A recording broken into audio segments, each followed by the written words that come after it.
प्रतिक्रिया न यस्येह कुतश्चित् कर्हिचित् प्रभो स एषा भगवान् काल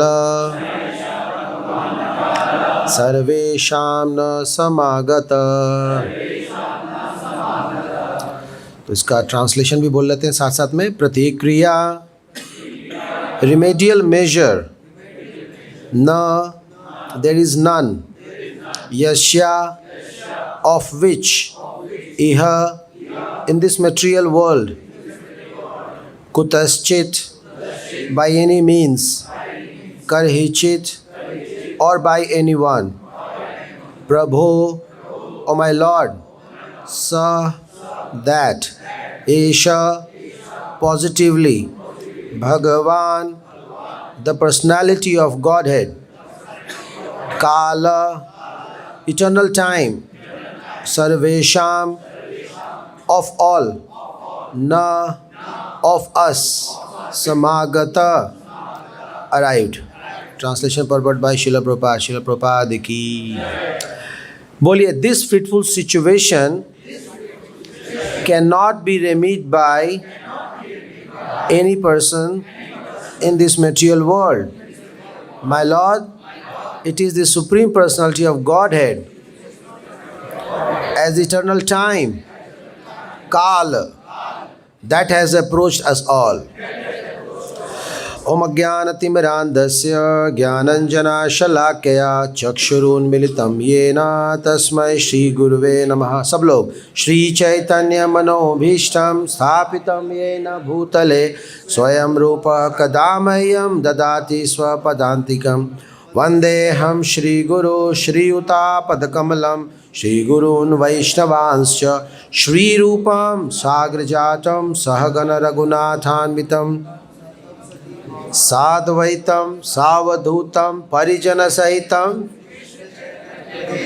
श्री राधा कृष्ण पादान सहगण ललिता श्री विशाखान्वितांश्च। हे कृष्ण करुणा सिंधु दीनबंधु जगतपते गोपेश गोपिकाकांत तप्त कांचन गौरांगी राधे वृंदावनेश्वरी। वाञ्छाकल्पतरुभ्यश्च पतितानां पावनेभ्यो वैष्णवेभ्यो नमो नमः। जय श्री कृष्णा चैतन्य प्रभो नित्यानंद श्री अद्वैत गदाधर श्रीवासादि। हरे कृष्णा कृष्णा कृष्णा हरे हरे, हरे राम राम राम। श्रील प्रभुपाद की। आज की क्लास थोड़ी सी भयानक सी होने वाली है। मौत की बातें करेंगे आज, मरने मारने की बातें होंगी, काल की बातें होंगी। दरवाज़ा बंद कर देना बाहर ज़रा। आने का रास्ता है, जाने का नहीं है। जाने का 8:30 के बाद ही है, ठीक है। थोड़ा सा हॉरर मूवी टाइप का रहेगा।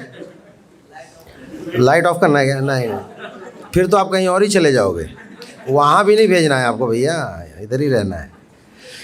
तो आज हम लोग बात करेंगे किसके बारे में? काल। काल के बारे में बात करेंगे हम लोग। और क्या है काल, और काल के अलग अलग रूप क्या हैं, कैसे हम इसको समझ सकते हैं, कैसे इसको जान सकते हैं, कैसे इसको पहचान सकते हैं, कैसे हम अपने आप को इससे बचा सकते हैं, कैसे बचा के इसके हाथ से बच सकते हैं। क्योंकि काल कोई अच्छी चीज़ तो नहीं है, लेकिन डिपेंड करता है पर्सन टू पर्सन। तो यहाँ पे आज का जो हम प्रसंग स्टार्ट कर रहे हैं, ये प्रसंग श्रीमद् भागवतम के पहले स्कंद के 13वें अध्याय, यानी कि ये अध्याय विदुर जी और धृतराष्ट्र के बीच में जो बातचीत चल रही है उसका प्रसंग है। और प्रसंग ये है कि महाभारत का युद्ध समाप्त हो चुका है और पांडवों को विजय प्राप्त हो गई है, और उसके बाद सब कुछ कुशल मंगल से चल रहा है। फिर भी महाराज धृतराष्ट्र गद्दी पे बैठे हुए हैं। मतलब रस्सी जल गई लेकिन बल नहीं गया, अभी भी उधर ही बैठे हुए हैं। और विदुर जी जो तीर्थ यात्रा पे थे, वो आते हैं पिक्चर में और आकर के धृतराष्ट्र को बुरी तरीके से डांटते हैं और उन्हें शिक्षा देते हैं कि कुत्ते की तरह टुकड़ों पे पल रहे हो, शर्म नहीं आती तुम्हें। मतलब ये मेरे नहीं, भागवत के शब्द हैं। बड़ी हैवी डांट लगाते हैं उनको और कहते हैं कि जब तक कोई धक्का मार के नहीं निकालेगा, खुद से निकलने का कोई समझ नहीं है क्या? अरे क्या चाहते हो अब और कितनी बेइज्जती चाहते हो? और कितने सिम्टम चाहते हो? आंखों पे चश्मा चढ़ गया, बाल पक रहे हैं, घुटनों में दर्द है, खाना पच नहीं रहा है, अब और कौन सा सिम्टम चाहिए? आ रही बात समझ में? तो वो संदेश विदुर जी का सिर्फ धृतराष्ट्र के लिए नहीं है, वो भागवत का संदेश आप सबके लिए नहीं, हम सबके लिए है। किसके लिए है? कई बार हम कहते हैं कि आप सबके लिए है। किसके लिए है? हम सबके लिए है वो। तो विदुर जी और धृतराष्ट्र ये दोनों हम लोगों को शिक्षा देना चाहते हैं कि ये काल से कोई बच नहीं पाया। कोई भी संसार में नहीं है जो ये कह सकता है कि मैं काल से बच गया। काल से बचने वाला कोई नहीं है। तो ये काल स्वयं परम पुरुषोत्तम भगवान है। जैसे कि सरकार में आप देखेंगे जो भारत सरकार है वो हमारे लिए पालनहार भी है और हमारे संहारक भी हैं।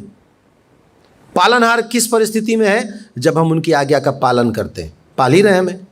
अगर आप एक आइडियल सिटीजन की तरह हो, अगर आप समय पर टैक्स देते हो, सरकार के बताए हुए नियम कानून का पालन करते हो, तो ये सरकार हमारा पालन पोषण करती है, हमारे लिए सड़कें बनाती है, हमारे लिए ब्रिज बनाती है, हमारे लिए सेना की व्यवस्था करती है, जो पड़ोसी मुल्क जो दुश्मन है उनसे हमें बचाती है।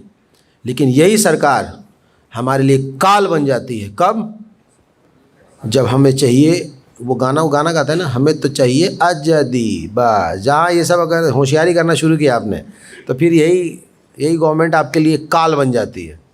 कहने का मतलब है कि अगर आप नियम को तोड़ोगे, अगर आप टैक्स नहीं दोगे, अगर आप रूल्स रेगुलेशन से कॉम्प्रोमाइज़ करोगे, तो यही सरकार आपके लिए एक विशेष ससुराल बना के रखी है, जहाँ पे आपको दामाद की तरह बुलाएंगे और समझ गया ना, बोलेंगे पीछे घूम, हल्का झुक, बूम, भीतर।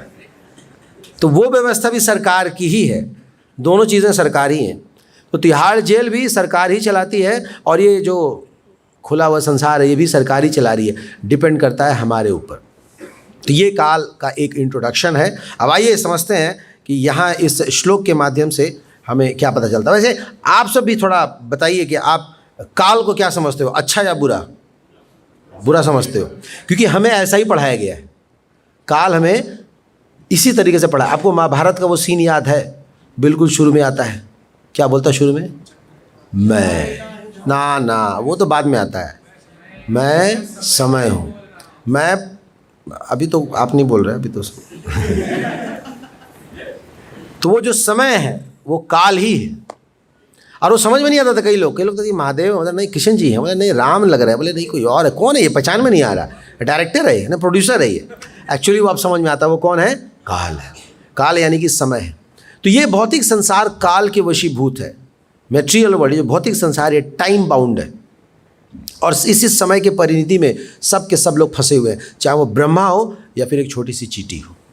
तो आज इन कुछ श्लोकों के माध्यम से बहुत ही शिक्षाप्रद बातें विदुर जी धृतराष्ट्र को बता रहे हैं और ये कहें कि विदुर जी के माध्यम से हम लोगों को ही पता चलेगा कि हमें इस काल को किस तरह से लेना चाहिए। काल भक्त के लिए भी है, अभक्त के लिए भी है, लेकिन भक्त के लिए कैसे, अभक्त के लिए कैसे, ये भी हम लोग आज इन श्लोकों में समझेंगे। तो देखते हैं प्रभुपाद जी क्या कहते हैं। यहाँ पे ट्रांसलेशन में कह रहे हैं कि this frightful situation cannot be remedied by any person in the material world. My Lord, it is the supreme personality of God at eternal time that has approached us all. तो my Lord किसको कह रहे हैं? वो धृतराष्ट्र को कह रहे हैं। उसको भाई राजा है ना, तो my Lord बोलना पड़ेगा। उन्होंने कहा कि इस फ्राइटफुल सिचुएशन, इस भयानक परिस्थिति से कोई बच नहीं पाया है। मतलब कि आपका भी समय अब पूरा हो गया है। तो एक बार एक व्यक्ति था, उसने प्लान किया कि मैं यमराज से दोस्ती कर लेता हूँ। यमराज से दोस्ती कर ले कितना बढ़िया हो जाएगा, नहीं मरने मारने का टेंशन ही खत्म। वो सीधा यमराज से ही दोस्ती, उसकी तपस्या करता है, वो यमराज की तपस्या करता है। और यमराज जी प्रकट होते, कहते पूरी दुनिया हमसे दूर भागती है, तुम हमारी तपस्या करके हमें बुला लिए, कमाल है। बोले क्या चाहते हो? बोले आपसे दोस्ती। अच्छा प्रयोजन क्या है? बोले मौत से मुक्ति। बोले वो तो हमारा भी नहीं है, हमारा भी भाई समय पूरा हो जाएगा, हमें भी यहाँ से हरि बोल होना पड़ेगा, तो उससे तो कोई बच नहीं पाया, और कोई तरीका है तो बताओ। तो बोले आने से पहले बस मैं यही चाहता हूँ कि जब मेरी मृत्यु आए तो आने से पहले आप हमें इत्तला जरूर कर देना, इतना तो कर सकते हो। बोले हाँ दोस्ती होने के नाते इतना तो कर दूंगा, अब तुमने मेरे लिए इतनी तपस्या की है। चले गए यमराज जी, और ये आराम से निश्चिंत होकर जीने खाने मौज मस्ती करने लगे। क्या सोचा मेरी तो यमराज से दोस्ती है, मौत तो अभी नहीं आ रही, क्योंकि जब आएगी तो वो हमें बता देगा। और अचानक एक दिन मर गया वो, जैसा अचानक मर गया और यमदूत आके लेने के लिए, तो चिल्लाने लगा धोखा हुआ मेरे साथ, ये तुम्हारे बॉस ने मेरे साथ धोखा किया है। बोले क्यों? बोले उन्होंने बोला था कि आने से पहले मैं बताऊंगा। तो यमदूत कहते हैं बता तो दिया, अब और कैसे बताएंगे? बोले कहाँ बताया? बोले तुम्हारे आँख पे चश्मा चढ़ा है, धुंधला धुंधला दिखाई देता तब। बोला हाँ। बाल पके? तो ये सब क्या है? तुम्हारे घुटनों में दर्द हो रहा है ना, ये सब क्या है? खाना पचता नहीं है अब, ये सब क्या है? यही तो है इंडिकेशन कि तुम्हारा समय पूरा हो गया है। आप लोग पराठे खाते हो ना, आप लोग को दिक्कत तो नहीं है, तभी आपका समय नहीं आया। समझ रहे हैं? जिसको दिक्कत हो रही है समझ लो, मतलब है ना, समय नज़दीक आ रहा है, सिंपल सी बात है। हालांकि आजकल लोग जवानी में भी बुढ़ापे का आनंद ले रहे हैं, सीढ़ी चढ़ने में भी लिफ्ट ढूंढते हैं, लिफ्ट है क्या, आने रहते हाँ जो करते रहते हैं, समझ लो। तो ये सब इंडिकेशन है जो भगवान यमराज जी के माध्यम से हमें पहले ही दे रहे हैं, पहले ही हमें बता रहे हैं कि देखो ये संसार टाइम बाउंडेड है और एक समय के बाद सबको जाना पड़ता है। अगर आपने अपना तैयारी ठीक नहीं किया है तो आप एक्स्ट्रा टाइम नहीं मांग सकते। आप ये नहीं कह सकते थोड़ा सा ग्रेस पीरियड दे दीजिए कुछ समय और, यहाँ कोई ऑप्शन नहीं है। इतना जान लो एग्जामिनेशन तो कंफर्म है, एग्ज़ाम तो होगा ही, सिलेबस भी क्लियर है, बस डेट और टाइम नहीं बताया जाता कब एग्ज़ाम होगा। तैयारी करते रहो, कहीं भी हो सकता है, यहीं हो सकता है, ये पता कहीं कुछ गिर गुर गया बस हो गया गौर प्रेमानंदे। तो एग्ज़ाम का कोई भरोसा नहीं है, इसलिए ये जो मनुष्य जीवन है ये एक तैयारी है। इसलिए प्रभुपाद जी कहते हैं this human form of life is a preparation for the final examination called death. ये पूरा मनुष्य जीवन जो है उस तैयारी के समान है, जिसको कहते हैं फाइनल एग्जाम, जिसको कहते हैं डेथ। तो पूरे जीवन हमें मिला सिर्फ तैयारी करने के लिए। परपट में देखिए क्या लिखते हैं, there is no superior power which can check the cruel hands of death. No one wants to die, however acute the source of bodily sufferings may be. Even in the days of so-called scientific advancement and knowledge, there is no remedial measure either for old age or for death.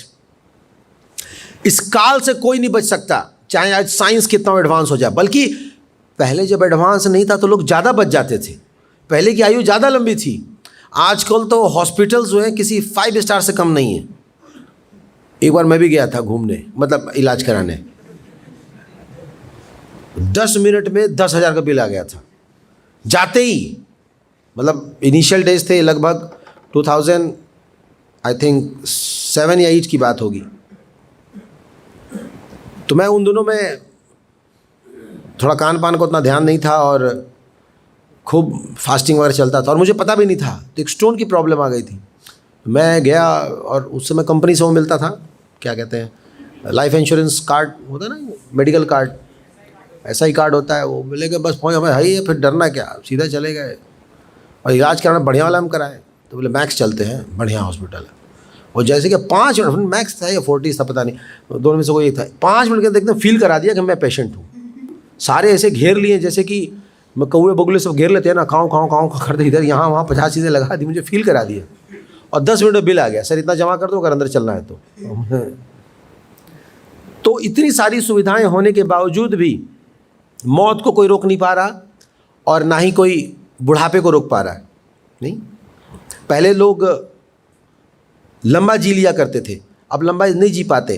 क्यों? क्योंकि भगवान भगवत गीता में कहते हैं, बोलिए, युक्त आहार विहारस्य युक्त चेष्टस कर्मसु युक्त स्वप्नव बोधस्य योगा भवति दुःखः। तो भगवान कहते हैं कि लंबी आयु या निरोग रहना ये सिर्फ एक ही हाथ में, एक ही चीज़ में है, और वो है बैलेंस लाइफ स्टाइल। अगर आपका लाइफ स्टाइल बैलेंस है तो आपको दिक्कत नहीं होगी। ज़्यादा खाना प्रॉब्लम, नहीं खाना प्रॉब्लम, बैलेंस खाना नो प्रॉब्लम, टाइम से खाना नो प्रॉब्लम।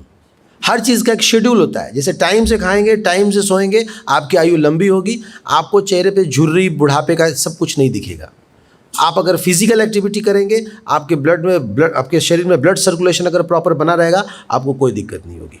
जो आलसी होते हैं, जिनका कोई शेड्यूल नहीं होता है, जो बिना समय कुछ भी करते रहते हैं, खाते रहते हैं, सोते रहते हैं, कुछ भी अपनी हरकतें करते रहते हैं, ऐसे लोगों को बीमारियां अधिक पकड़ती हैं। और आप देखे भी होंगे, जो लोग अलर्ट रहते हैं, जैसे आर्मी मैन वगैरह बहुत कम बीमार होते हैं, आपने देखा होगा, वो सब फिट रहते हैं, उनके पेट वेट नहीं निकले होते ज़्यादा, है ना।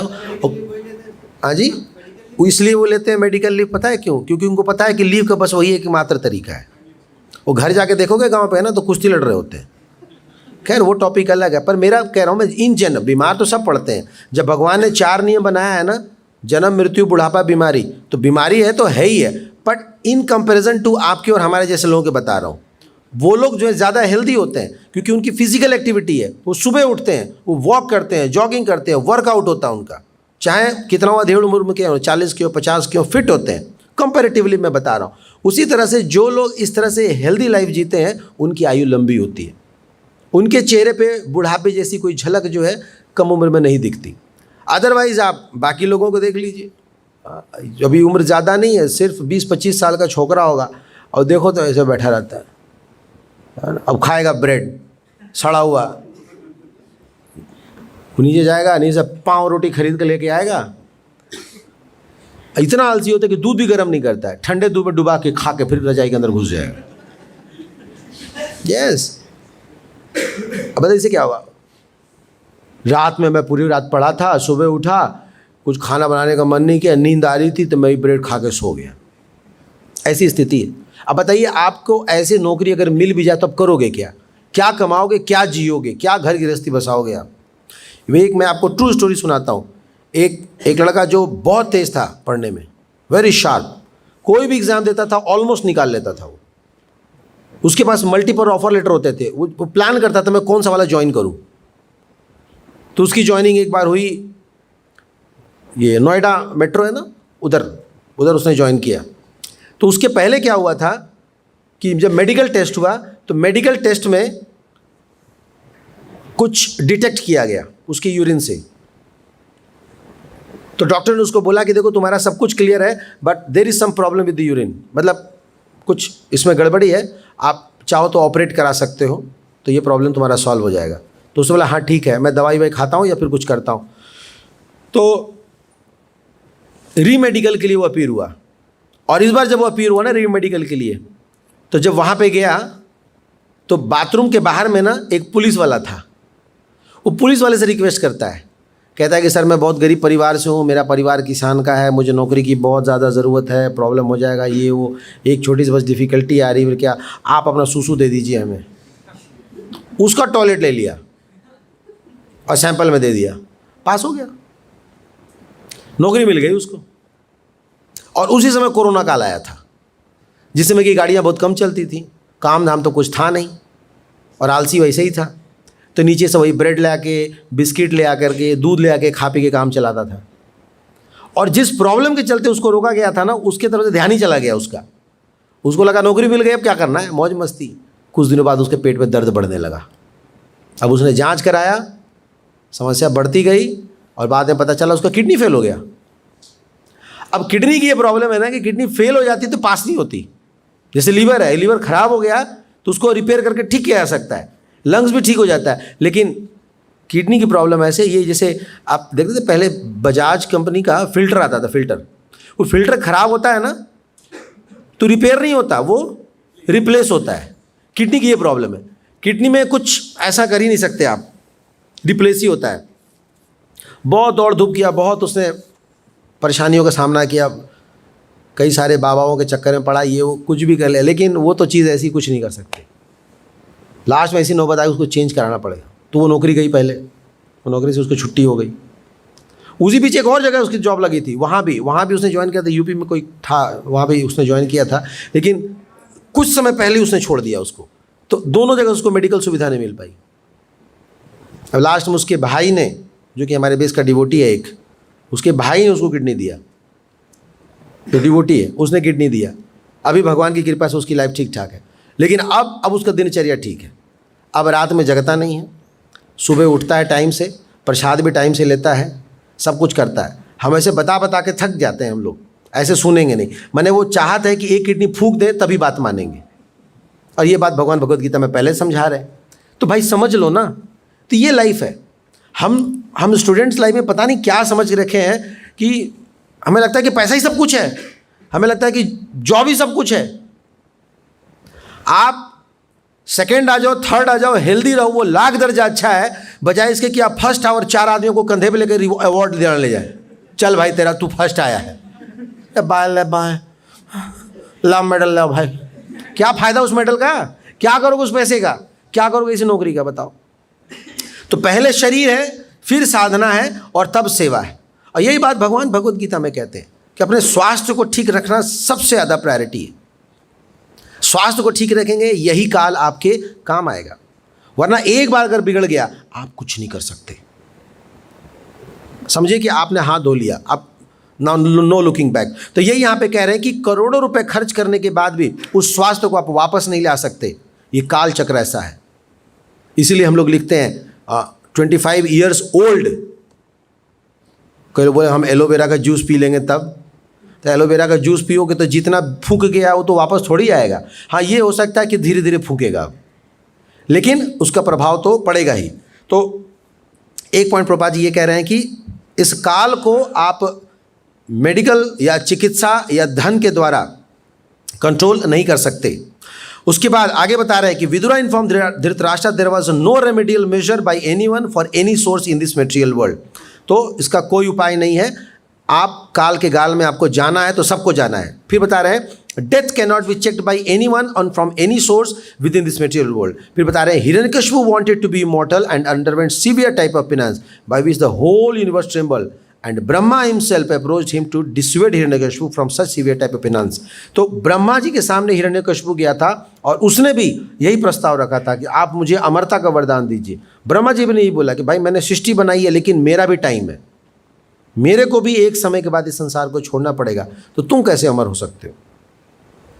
तो अमर होना हम इसलिए चाहते हैं क्योंकि ये आत्मा का नेचर है, सत्य, चित और आनंद। सत्य मतलब कि हमेशा इटर्नल। आत्मा कभी मरना नहीं चाहती, इसलिए हम ये शरीर छोड़ना नहीं चाहते। लेकिन काल ऐसा है कि इस संसार में अगर आपने जन्म लिया है तो आपको संसार में शरीर छोड़ना ही पड़ेगा। इसके अगले श्लोक में विदुर जी पुनः कहते हैं कि whoever is under the influence of supreme काल must surrender his most dear life and what to speak of other things such as wealth, honor, children, land and home। इस काल की दूसरी खासियत क्या है? आपने कितना कुछ इकट्ठा कर रखा हो, चाहे वो संपत्ति हो, सम्मान हो, पुत्र हो, परिजन हो या घर हो, एकदम से आपका सब छूट जाएगा। जैसे कि पार्टीशन जब हुआ था ना, बंटवारा, रातों रात लोग कंगाल हो गए थे एकदम से। काली तो है वो। अनाउंसमेंट हुआ अब सब वहां जाएंगे, तो उधर वाले इधर आ रहे थे, मुसलमान उधर जा रहे थे, उधर वाले इधर आ रहे थे।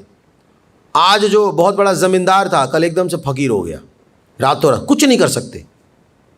वैसे ही डिमोनेटाइजेशन में भी हुआ था, कई लोग बंडल बना बना के रखे थे, रातों रात कई लोग कंगाल। तो काल ऐसा होता है, पल भर में हम जिसके भरोसे बैठे हुए हैं, हम डेली जो अपना अकाउंट चेक करते रहते हैं, कितने टकले बने हुए हैं एक के बाद, हमें लगता है हमारे पास इतना पैसा है, रातों रात कंगाल हो सकते हैं। ये तो मतलब मैटेरियल रीज़न से मैं बता रहा हूँ। अगर विधाता का दैविक रीज़न हो जाए, उसका तो कोई जवाब ही नहीं है, उसका तो कोई इलाज ही नहीं है। फॉर एग्जाम्पल मान लीजिए कोई एक्सीडेंट का शिकार हो गया, या अगर किसी के प्राण निकल गए, सारी चीज़ें धरी के धरी रह जाती हैं, पल भर में सब जीरो, शून्य। तो यही बात यहाँ पे विदुर जी बता रहे धृतराष्ट्र को कि ये काल ऐसा है कि आपका सब कुछ ले लेगा। जैसे कि एक चूहे को आपने देखा होगा, एक चूहा पूरी जिंदगी फ्लैट ही खरीदता रहता है, फ्लैट बनाता रहता है, देखा है आपने? जहाँ जाते हैं चूहे ना बिल्ली बनाते रहते हैं, हर जगह होल बनाता रहता है, रहना वहना है नहीं उसको। हर गली मोहल्ले में, हर शहर में एक अपना फ्लैट होना चाहिए। कुछ लोगों का ऐसा शौक होता है, हर जगह एक हमारा प्लॉट होना चाहिए। अयोध्या में भी एक प्लॉट खरीदेंगे अब, है ना, हर जगह प्लॉट होना चाहिए। हालांकि एक जगह से काम हो सकता है, लेकिन इतना सब कुछ करने के बाद मन में बेचैनी रहती है, और तब आता है काल। तो काल के रूप में कौन आता है? सर्प, सांप आता है। और सांप कभी फ्लैट नहीं बनाता, सांप कभी घर नहीं बनाता। कभी सुना कोई सांप घर बना रहा हो? सांप घर नहीं बनाता। सांप आता है और पहले तो चूहे को खाता है, और उसके बाद आराम से अंदर बैठ करके रहता है। यह है काल। मृत्यु सर्वस्व हरम, सब कुछ आपका पल भर में हर लेगा वो सारा। बस अब मैंने बने बनाया जो चीज़ होता है ना, एक बार डायनामाइट लगा कर ध्वस्त कर दिया, बिल्कुल वैसा होता, पल भर में बर्बाद, खत्म। लेकिन मनुष्य को इतना कॉन्फिडेंस है, उनको लगता है कि हम जो कर रहे हैं ये हमेशा ऐसा ही रहेगा, इटर्नल रहेगा। काल कई लोगों के माध्यम से हमें शिक्षा देता है, हमें दिखाता है कि देखो क्या परिस्थिति है संसार की। जब धर्मराज ने युधिष्ठिर महाराज से पूछा कि इस संसार की सबसे बड़ी विडंबना क्या है, तो युधिष्ठिर महाराज ने कहा यही कि लोग सोचते हैं कि मैं नहीं मरूंगा, जो चल रहा ना ऐसा ही चलता रहेगा। हर किसी को ही लगता है, हर दिन आप मरने की खबर सुनते हो, न्यूज़ में आता है ना कहीं कोई ना कोई मर ही रहा होता है, लेकिन उसको सुनने को हमारे कोई फर्क ही नहीं पड़ता। हमें लगता है वो न मरा, मैं थोड़ी मरूंगा, हम तो हमारा तो पंचवर्षीय योजना है। एक प्लानिंग कमीशन का एक बहुत बड़ा मिनिस्टर था प्लानिंग कमीशन में, और उसका हार्ट अटैक आ गया। वो क्या प्लान करेगा बताओ? 5 साल का प्लान कर, तो खुद ही उसका हरी बोल हो गया। तो इन चीज़ों पे हम सबसे ज़्यादा समय लगाते हैं, धन के ऊपर, ऐश्वर्य के ऊपर, पुत्र परिजन के ऊपर, पूरा जीवन इनके ऊपर हम लगा देते हैं, और हमारे खुद के जीवन का कोई भरोसा नहीं होता। हमारी सांसें गिनती की हैं, जैसे हम सांस लेते हैं ना, ये सांसें गिनती की हैं। जितनी जल्दी जल्दी लेंगे उतनी जल्दी मरेंगे, और जितना धीरे धीरे लेंगे उतना लंबा चलेंगे। जैसे पहले के जो ऋषि मुनि थे, वो जब सांस लेते थे तो रोक लेते थे। रोक सकते हो आप लोग? मैक्सिमम 1 मिनट या 2 मिनट तक रोक सकते हो। शंकर महादेवन हो गए तो हो सकता है 3 मिनट रोक लो, हम उसके पास रिकॉर्ड है गाने का। लेकिन जो ऋषि मुनि हैं वो आराम से सांस लेते हैं। लेकिन कोई भी आप ऐसा काम करते हो जिसमें आपकी सांसें लंबी चलती हैं, तो फिर आप अपने मृत्यु के करीब जल्दी पहुंच रहे हो, क्योंकि फटाफट सांस ले रहे हैं। इसलिए दौड़ने वाले, भागने वाले, इंद्र तृप्ति कार्यों में लगने वाले, उनकी आयु जल्दी खत्म होती है। इसलिए जो ये पशु वगैरह होते हैं ना, जो गुडनेस वाले होते हैं, वो लंबा चलते हैं। जैसे हाथी है ना, आराम से चलता है, उसकी लंबी आयु होती है। कुत्तों को देखा है? कुत्ते कभी नॉर्मल नहीं चलते, देखा? नॉर्मल चल रहे हैं, नाक से, मुंह से। तो सांसें एक ऐसी चीज़ है, पशुओं में तो खैर बहुत सारी वैरायटी हो सकती है, पर एटलीस्ट फॉर मनुष्य में बता रहा हूँ। इसलिए श्वास क्रिया, इस पे, ब्रीदिंग पे बहुत फोकस किया जाता है। सतोगुणी रहना चाहिए, तामसिक नहीं होना चाहिए। जब आप रात में सोते हैं तो कहा जाता है कि सोना और मरना एक समान है। जब आप रात में सोते हैं और सुबह उठते हैं तो आपको एक नई जिंदगी मिलती है। लेकिन आप सोओगे नहीं तो आपकी प्राणवायु जो है वो कम हो जाती है। आपने कभी सोचा कि जब सुबह उठते हैं तो इतना अच्छा क्यों लगता है, इतना फ्रेश क्यों लगता है, इतनी ताकत क्यों महसूस होता है? इवन दिन में भी अगर आप थोड़ा देर सो लो, थोड़ा देर रेस्ट कर लो, यू फील सो स्ट्रांग। क्यों? क्योंकि जब आप सोते हैं तो भर भर के सांस लेते हैं।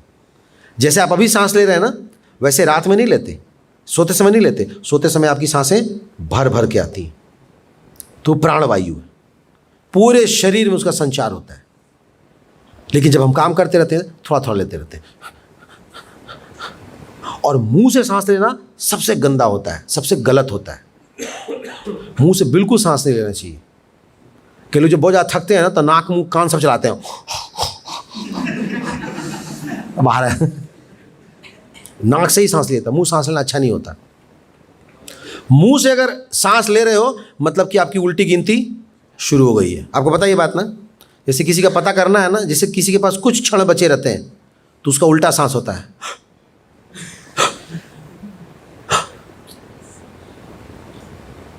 शायद आपको इसका आइडिया नहीं होगा, डॉक्टर से पूछना।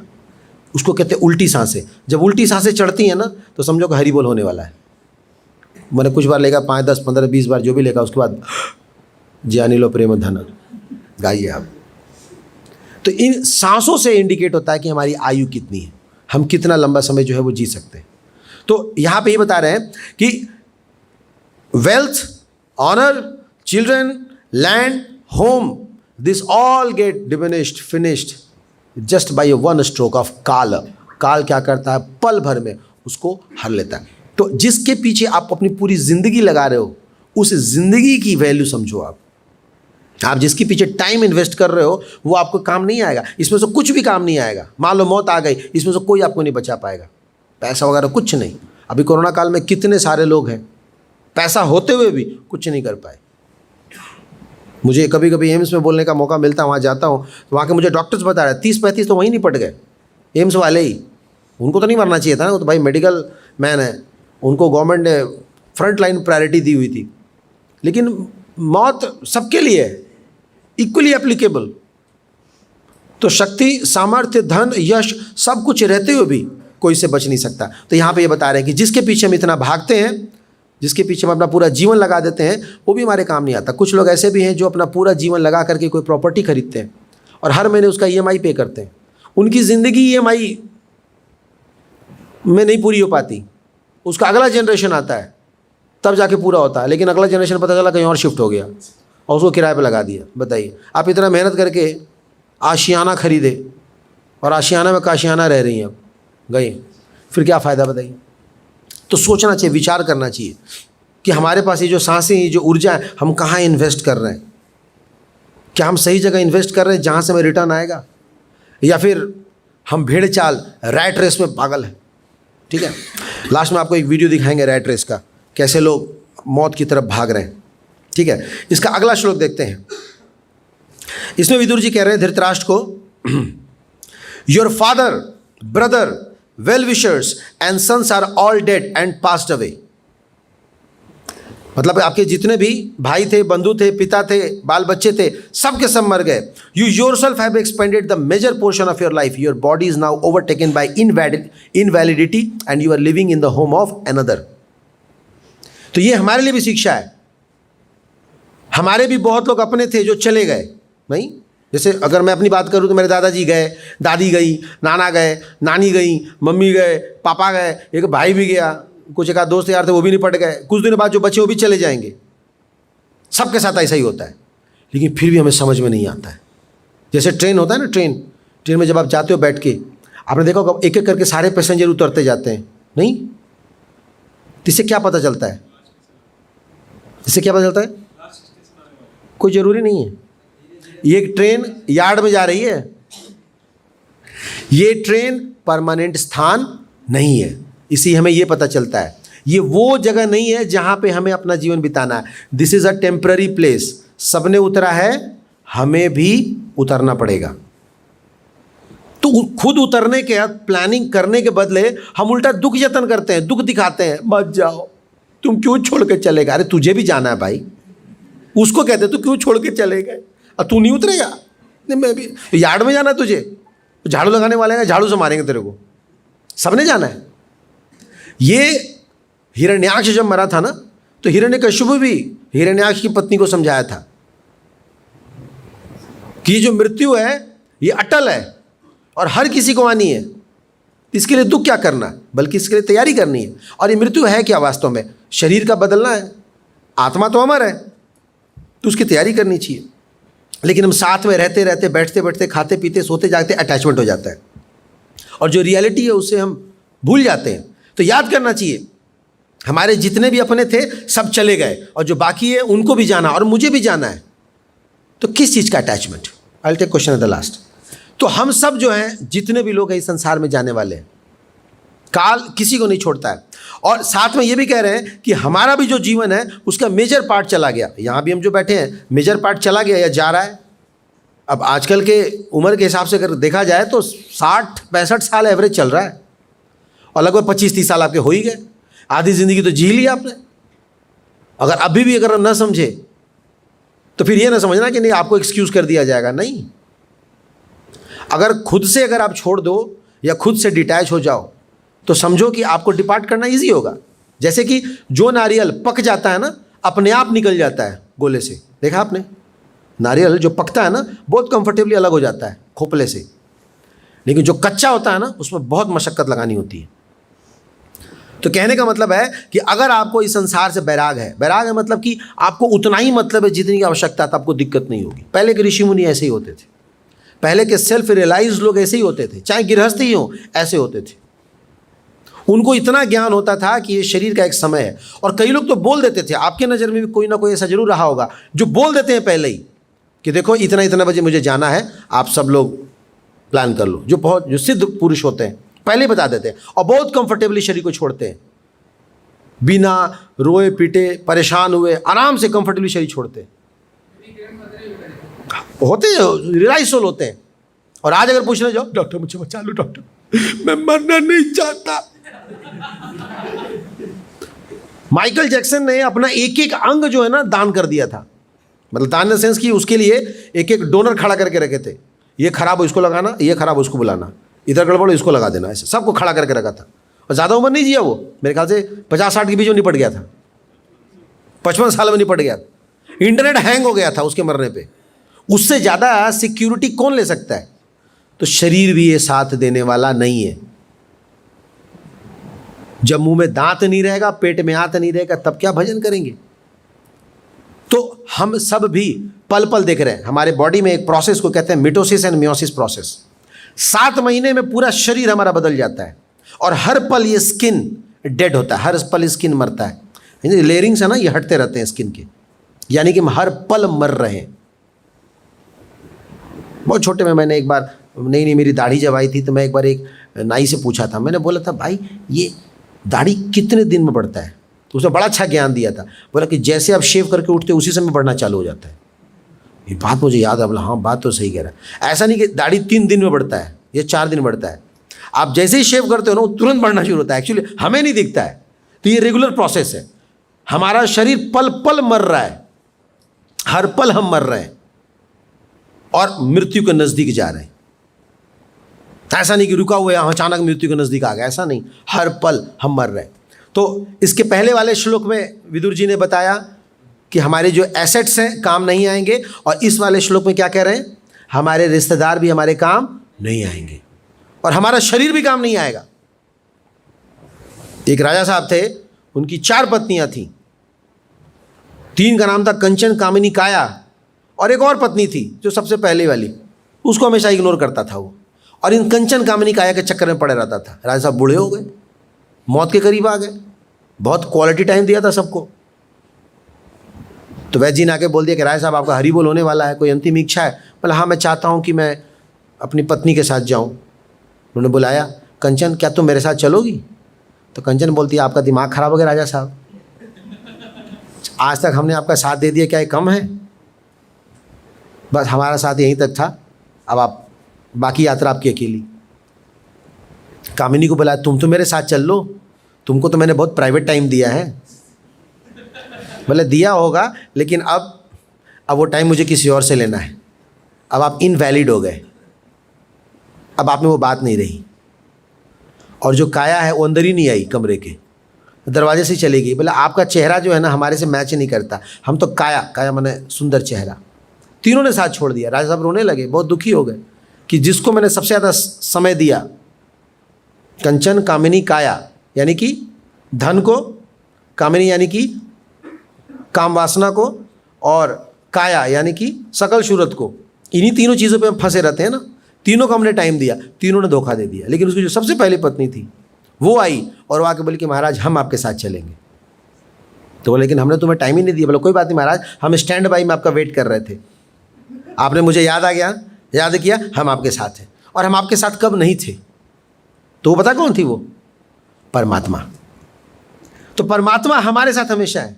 इवन डेथ होने के बाद भी ना, मृत्यु होने के बाद भी जो घर वाले, पत्नी तो दरवाजे तक ही, चौखट तक ही रोएगी, उसके आगे नहीं जा सकती वो। उसके आगे बच्चे कंधा उठाते हैं, और वो भी कहाँ तक साथ देंगे? शमशान घाट तक, वहाँ उठा के चिता पे रख देंगे। अच्छा पिताजी गलती सही। खत्म, उन्होंने भी छोड़ दिया। अब पिताजी अकेले चीता पे लेटे हुए हैं, सब छोड़ दिया यार, कमाल किया हम लोगों ने। अब लास्ट ऑप्शन बचा था शरीर, वो भी वहां छोड़ देता है, आग लगता है ना, तो शरीर भी छोड़ दिया, लेकिन परमात्मा हमेशा उसके साथ। परमात्मा क्या कहते हैं, अगर तुम मल का कीड़ा बनेगा ना, मैं उधर भी तेरे साथ हूं। बस इनका छोड़ के, परमात्मा का छोड़ के हम सबका सुनते हैं, है ना। हमारे हृदय में जो हमारा सबसे, भगवान कहते हैं सुहृदम सर्वभूता नाम, सुहृद हूं मैं, सबसे क्लोजेस्ट फ्रेंड हूं तुम्हारा। अब मेरे को छोड़ के तूने दुनिया की सबकी सुनी, और मैं ही तेरे साथ आ रहा हूं। और भगवान हमेशा हमारे साथ रहते परमात्मा के रूप में। तो मृत्यु होने के बाद भी ये परमात्मा जो फैक्टर हमारे साथ रहते। तो यह बता रहे कि दो धन एसेट्स और यहाँ पे रिलेटिव्स और हमारा शरीर, ये भी हमारे काम नहीं आता। फिर है श्लोक संख्या 22, श्लोक संख्या 22, इसमें विदुर जी क्या कह रहे हैं, you have been blind from your birth, मतलब एक तरह से गाली ही है। You have been blind from your birth and recently you have become hard of hearing, your memory is shortened and your intelligence is disturbed, your teeth are loose, your liver is defective and you are coughing up mucus. mucus जानते हो, समय आ गया, इसको mucus कहते हैं। पूरा ये भरा रहता है, जो बुजुर्ग लोग होते हैं ना, देखा आपने ना, हमेशा हंसते रहते हैं, और फाइनल टाइम में पता क्या होता है, ये पूरा भर जाता है, बोल ही नहीं पाते। तो ये धृतराष्ट्र को बता रहे हैं कि तुम जन्म से अंधे हो, आंख से भी अंधे हो और अकल से भी अंधे हो। आंख से अंधे तो कैसे हो, दिख ही रहा आपको, और अकल से अंधा कैसा है, अच्छी बातें बताई जाती थी तो समझ में नहीं आती थी। सब लोग आके बोलते थे, महाराज आप राजा हैं, आप अपने बेटे कुछ बोलते क्यों नहीं। अब मैं क्या करूं विदुर, मैं क्या करूं, रोता रहता था हमेशा। वो जानता था उसका बेटा गलत कर रहा है, लेकिन फिर भी मना नहीं करता था। इसको कहते हैं हृदय दौर्बल्यम, पुत्र मोह। और युद्ध क्या नाम उसका, दुर्योधन को बिगाड़ने में इन्हीं का सबसे बड़ा हाथ था। ये शुरू से चेस्टाइज करते थे, इसीलिए विदुर जी कह रहे हैं कि ये आंख से भी अंधा है और अकल से भी अंधा है। Your memory is shortened, you are hard hearing. और जब लोग पुराने होते हैं तो क्या होता है, एक बार आए जरूर बोलेंगे, जहाँ कुछ बोले जहाँ आए, एक बार हम सुना नहीं देता, समझ लो कि हरी बोल हो रहा है धीरे धीरे। अब साइंस क्या करती है, छोटे से छोटा ईयरफोन आ गया, आप कान के अंदर लगाइए, दिखाई नहीं देगा। अब कितना लिपापोती करोगे आप, बाहर से कितना पैचअप करोगे, कुछ नहीं हो सकता। तो ये पहचान है। And your intelligence is disturb, ये सबसे बड़ी प्रॉब्लम है, इंटेलिजेंस डिस्टर्ब। कोरोना काल में कई लोगों का इंटेलिजेंस डिस्टर्ब हो। इंटेलिजेंस डिस्टर्ब का मतलब है कि आप कुछ पढ़ोगे आपको समझ में नहीं आएगा, मन हमेशा विचलित रहता है, घबराए रहते हैं लोग। जब मृत्यु आती है नज़दीक में, या फिर जब लोग बुजुर्ग हो जाते हैं, तो ये सब समस्याएं बहुत आती हैं। तो ये कह रहे हैं, और तुम्हारे दांत जो है ढीले पड़ गए हैं। दांत ढीले समझते हैं आप, दांत ढीले पड़ गए हैं। योर लीवर इज डिफेक्टिव, जो खाते हो एज इट इज़ बाहर आता है ना, पेट काम नहीं कर रहा। And you are coughing up mucus. तो ये हमारी स्थिति बता रहे हैं। काल क्या करता है, एक एक चीज़ को इस तरह से चौपट कर देता है। अब तो आपको बुढ़ापे तक की वेट करने की ज़रूरत नहीं है। कई लोगों का जवानी में यही हाल है, अभी से ही हल्का सा मौसम बदला नहीं, तुरंत मौसम चेंज होते ही तुरंत उसका असर पड़ता है। तो सोचिए काल कितना डुबा रहा है। और ये फाइनल श्लोक नंबर 23 में क्या कह रहे हैं कि alas how powerful are the hopes of a living to continue life. इतना सब कुछ होने के बावजूद भी कितनी उम्मीदें तुमने बांध रखी हैं जीने के लिए। और इसी श्लोक में कहते हैं, गाली देते हैं, you are living just like a household dog and are eating remnants of food given by Bhima. टुकड़ों पे तुम पल रहे हो, मतलब इतना सब कुछ दिख रहा है, आपके जीवन में इतना परिवर्तन आ गया, तुम्हारी प्रॉपर्टी छिन गई, तुम्हारा बॉडी का असकतस हो गया है, सब खत्म हो गया, तुम्हारा शरीर साथ नहीं दे रहा, लेकिन तुम अभी भी टुकड़ों पे पल रहे हो। शर्म नहीं आती। इसके बाद के श्लोकों में कहेंगे, निकलो घर से बाहर। हिंदी का ट्रांसलेशन ये कि निकल लो यहां से। तो उसी तरह भगवान भी हमें संदेश दे रहे हैं कि इस संसार में हम आए हैं जमने के लिए, जड़ जमाने के लिए। ये संसार हमारा नहीं है, ये घर हमारा नहीं है, ये एक फॉरेन लैंड है, एक विदेशी स्थान है। हम यहाँ पे जमने के लिए आए हैं, बसने के लिए आए, ये बहुत बड़ी मूर्खता है। Get your peace and go, अपना काम खत्म करो और यहाँ से निकलो। ये संसार इसके लिए और काल इसी के लिए। तो जैसे किसी रॉकेट में जब उसको इग्नाइट किया जाता है ना, तो प्रोपेलेंट में उसमें आग लगता है, और वो प्रोपेलेंट क्या करता है, अलग अलग होते हैं, उसको कैरी करता है उसके ऑर्बिट तक पहुंचाने के लिए। और जब तक वो पहुंच ना जाए, एक दूसरे को दूसरा तीसरे तीसरे चौथे को जलाता रहता है, और जब तक सारे जलते वो अपनी जगह पहुंच जाता है। तो वो चारों जो छोटे छोटे रॉकेट्स हैं ना, वो जल के खत्म, लेकिन सैटेलाइट अपने जगह पर पहुंच गया। समझ रहे एग्जाम्पल, एनालॉजी? ये शरीर बिल्कुल उसी तरह है। ये नष्ट तो होना ही है, लेकिन इसके नष्ट होने से पहले जो सैटेलाइट है ना, इसको जगह पे पहुंचा दो, वो व्यक्ति चतुर होता है। अगर आपने सैटेलाइट में आग लगा दी, मतलब सैटेलाइट को नहीं लगाना है, रॉकेट में आग लगा दी, और रॉकेट जल गया और आप इधर ही घूम रहे हो बंगाल की खाड़ी के ऊपर, टाइम पास कर रहे हो, थोड़ा ये दिखाना तो लाल किला देख के चलते हैं, है ना, थोड़ा सा कुतुब मीनार भी देख लिया जाए, चिड़ियाघर चलते हैं चिड़ियाघर, तो तुम फालतू का वो जो रॉकेट है उसका पैसा खराब कर रहे हो, इधर ही रह जाओगे। कम समय में एकदम वहाँ पहुँचना है। तो this human form of life is for such preparation, ये उसके लिए है। तो ये वरदान भी है शरीर, और श्राप भी है। श्राप कैसे है? अगर इसका दुरुपयोग करें। और वरदान कैसे है? यही वो माध्यम है जिससे हम भगवान के धाम पहुंच सकते हैं।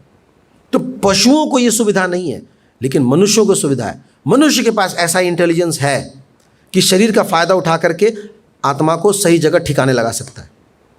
जैसे एक दो और एग्जाम्पल आते हैं, जैसे नाव है, नाव का प्रयोग करते हैं इस पार से उस पार जाने के लिए, फिर नाव को हम छोड़ देते हैं। शरीर नाव के समान है।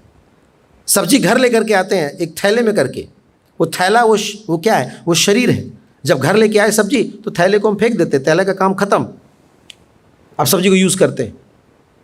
उसी तरह आत्मा उसको कैरी करता है ये शरीर, और इसको सही जगह पहुंचा देता है। तब ये शरीर क्या है? वास्तव में रियल प्रोडक्टिव है। इसलिए इसको बताया गया है कि ये गुरु के द्वारा दिया गया एक वरदान है, माता पिता के द्वारा दिया एक वरदान है। इस वरदान का सदुपयोग करना चाहिए। अब इसमें आप सिगरेट पी रहे हो, मांस खा रहे हो, बोतल पी रहे हो, इसको शमशान घाट बना दिया है। अरे ये है किसी और पर्पज़ के लिए, और इसमें कर कुछ और रहे हो। अच्छा खासा नाव चल रहा है, उसमें छेद कर दिया, पानी घुसता है इसमें, तो अरे पानी तो डूब जाएगा। अरे तो डूब रहा है तो बढ़िया डूबता है, इसमें खराब कर अपने शरीर को। अरे जिस पर्पस के लिए मिला, इसको बचा के रखो, इसको अच्छे से रखो, इसको संभाल के रखो। कई लोग बैराग के नाम पे खाते ही नहीं है, समय से ना खाना है ना समय से सोना है। हम बहुत बड़े बैरागी हैं, खाक बैरागी हैं। तो ये शरीर एक साधन है, साधना करने के लिए शरीर है ये, इसका हमें यूटिलाइज करना चाहिए। तो देखिए, काल का प्रभाव सब पे पड़ता है, चाहे भक्त हो या अभक्त हो। मरेगा तो दोनों व्यक्ति, एक भक्त भी मरेगा और एक अभक्त भी मरेगा, लेकिन दोनों के मौत में बहुत अंतर है। कैसे? इसमें एग्जाम्पल श्रील प्रभुपाद जी देते हैं एक बिल्ली का। तो बिल्ली क्या करती है? चूहे को भी अपने मुंह से पकड़ती है, अपने शिकार को, और अपने बच्चे को भी अपने मुंह से पकड़ती है। पर दोनों में अंतर ये होता है कि जब अपने बच्चे को पकड़ती है तो वो मजे में रहती है, उसको कोई तकलीफ नहीं होता। लेकिन जब चूहे को पकड़ती है तो कष्ट से वो चिल्लाती है, कराहती है। वही मुंह है, वही दांत है। उसी प्रकार से ये काल है। मौत दोनों लोगों को आता है, एक भक्त को भी और एक अभक्त को भी। लेकिन अभक्त मरता है तो सीधे आंखें खोलता है भगवान के पास। जब आंखें बंद करेगा ना, वो मौत के मुंह में चला गया, और जब आंख खोलेगा तो सीधा देखेगा सामने ठाकुर जी हैं। लेकिन एक अभक्त है, वो जब मरेगा तो उसको अगला जन्म फिर से लेना पड़ेगा। तो आयुर्हरति हई पुमसाम, ये जो मनुष्य जो जीवन है, सूर्य क्या करता है? डेली उदय और अस्त होने के साथ साथ हमारी आयु को हर रहा है, हमारे शरीर को ले रहा है, हम धीरे धीरे में मौत के करीब लेके जा रहा है। लेकिन अगर हम इस टाइम का यूटिलाइज करेंगे प्रॉपरली तो फिर हम भगवान के करीब जाएंगे, दोबारा हमें जन्म नहीं लेना पड़ेगा। तो इसीलिए बताया गया है कि ये जो मनुष्य जीवन है, भगवान ने एक टाइम पीरियड के लिए दिया गया है। अगर इस समय का, इस काल का अगर हम सदुपयोग करेंगे तो हो सकता है कि हमें दोबारा जन्म न लेना पड़े। तो इसका हमें सदुपयोग करना चाहिए। दूसरी बात, एक भक्त के लिए, अगर आप समय का सदुपयोग करोगे तो आपकी आयु लंबी हो जाएगी। जैसे मैंने कुछ देर पहले बताया, जो ऋषि मुनि होते हैं उनकी आयु लंबी होती थी, उनके चेहरे पे झुर्रियाँ नहीं दिखती, वो हमेशा यंग दिखते हैं, फ्रेश दिखते हैं, खुश दिखते हैं। क्योंकि उनके अंदर पवित्रता है। वो हमेशा ब्लिसफुल रहते हैं। जैसे कि आप सभी महान संतों में से सबसे बड़े संत हैं नारद जी। अब नारद जी की आज़ादी देखिए, वो कहीं भी जा सकते हैं जो कि भगवान की आज्ञा का पालन करते हैं। आप मार्कंडेय ऋषि को देखिए, काल का प्रभाव उनके ऊपर नहीं पड़ता। आप अजामिल को देखिए, उन्होंने भगवान का नाम लिया, काल का प्रभाव उसके ऊपर नहीं पड़ा। बहुत सारे उदाहरण हैं इतिहास में, शास्त्रों में, जहाँ पे काल का प्रभाव भक्तों पे नहीं पड़ता है। काल का प्रभाव जयद्रथ ने डाला था ना अर्जुन के ऊपर, पर अर्जुन भगवान के भक्त थे, कुछ नहीं बिगाड़ पाया काल। सूर्यास्त हुआ और सूर्योदय भी हो गया। उसको लगा कि सूर्यास्त हो गया, पर सूर्यास्त नहीं हुआ था, लगा ऐसा। तो जो भगवान के भक्त होते हैं, जो भगवान के डिवोटी, जो भगवान का भजन करते हैं, उनकी आयु लंबी हो जाती है। भगवान उसका फाइल अपने पास रखते हैं, उसका विशेष ध्यान रखते हैं। उसको कभी कष्ट नहीं होता, वो कभी डरता नहीं है मौत से। इन लव विथ डेथ, वो मौत से प्रेम करता है, आलिंगन करता है। अभी कुछ दिन पहले मैं एक प्रसंग पढ़ रहा था जिसमें पृथु महाराज और अर्ची जो है वो पृथु महाराज की पत्नी है। पृथु महाराज बहुत महान एक भक्त हुए और उन्होंने बहुत बढ़िया राजपाट संभाला, बहुत अच्छे से सब शासनकाल किया और अंत समय में उन्होंने बैराग भी लिया, जंगल गए, उनकी पत्नी भी साथ में गई और वहाँ जाके उन्होंने बड़ी गंभीरता से भजन भी किया। ऐसा नहीं कि बस राजपाट और बीवी बच्चों को गंभीरता से लिया, नहीं, उन्होंने बैराग भी बड़ी गंभीरता से ली। और वहाँ बैराग लेने के बाद उन्होंने अपना शरीर छोड़ा प्रॉपर विधि से अपनी पत्नी के सामने, और उनकी पत्नी ने उनकी चिता बनाई और उस पर अग्नि दिया, एकदम प्रॉपर सिस्टमेटिकली, बिना किसी दर्द कराह, डॉक्टर, हॉस्पिटल, इंजेक्शन वगैरह कुछ नहीं, एकदम सिस्टमेटिक उन्होंने शरीर छोड़ा। और कैसे ये लोग शरीर छोड़ते हैं, कैसे इनका अग्नि शरीर जलता है, जो पेट के अंदर जो अग्नि होती है जठाग्नि, इसी अग्नि को बढ़ा देते हैं और शरीर को वो भस्म कर देता है। और कोई दर्द नहीं होता, कोई तकलीफ नहीं होता, बहुत आराम से चले जाते हैं। इसलिए काल उनके लिए काल है जो भगवान के नियमों का पालन नहीं करते।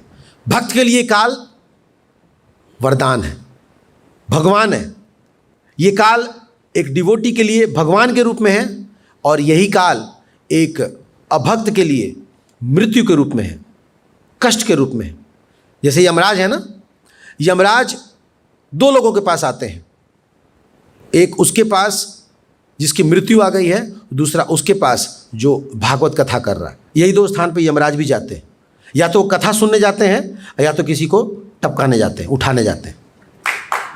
भक्तों के पास कब आएंगे? भक्तों के पास कब आएंगे? भक्तों के पास तब आते हैं जब वो देखते हैं कथा हो रहा है। आप कथा करो, आपको बिल्कुल डर नहीं लगेगा। देखो, जो लोग कहते हैं ना मुझे बहुत डर लगता है प्रभु जी, ये वो लोग हैं जो लोग कुछ बटोरना चाहते हैं, कुछ चीज़ों से अटैचमेंट हो गया है। भगवत गीता में एक श्लोक है, बोलिए, ध्यायतो विषयान पुंसा संगस्ते सुपजायते संगात संग जायते कामा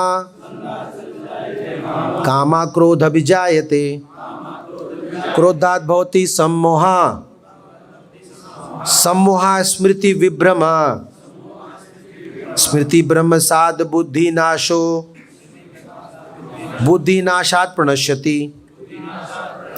जैसे इस भौतिक संसार के किसी चीज से आपको अगर अटैचमेंट हो गया ना, अब आपको डर लगने लगेगा, अब आपको चिंता लगे। लेकिन इस संसार से अगर आपको अटैचमेंट नहीं है ना, आपको डर लगेगा ही नहीं, किसी से डर नहीं लगेगा।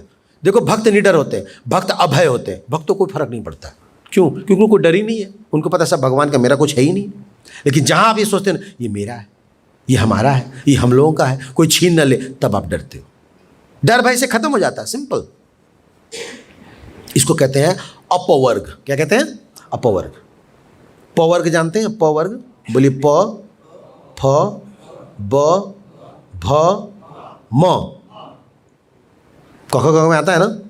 तो प फॉर परिश्रम, जो बहुत ज्यादा परिश्रम करते हैं ना, जरूरत से ज्यादा, दिन रात गधे के समान परिश्रम, उनको हो जाता है अटैचमेंट।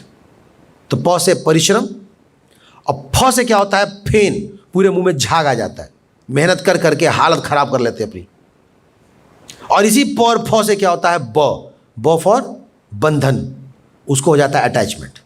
और जैसे ही बंधन होगा, देन बंधन के बाद क्या आता है? ब से भ, भ से भय, वो लोग डरने लगते हैं। बंधन के कारण डर लगता है। अगर आपको बंधन है, अटैचमेंट, आपको डर लगेगा। लेकिन अगर आपको भगवान से बंधन है ना, आपको डर नहीं लगेगा। अब चूंकि आपको भय हो गया, देन भ के बाद म से मृत्यु, मरेगा। जिसको कहते हैं प वर्ग। इसी का उल्टा क्या होता है? अपवर्ग। परिश्रम करेंगे किसके लिए? भगवान के लिए। कोई इशू नहीं है, कोई प्रॉब्लम नहीं है। तो इसलिए लाइफ को कुछ इस तरह से डिजाइन कीजिए, इस तरह से बनाइए कि हर पल, हर क्षण आप भगवान के लिए यूज कीजिए। आपको कभी डर नहीं लगेगा, कभी आपको काल परेशान नहीं करेगी। काल आपको उल्टा सपोर्ट करेगा। ऐसा लगेगा आपके पास बहुत टाइम है।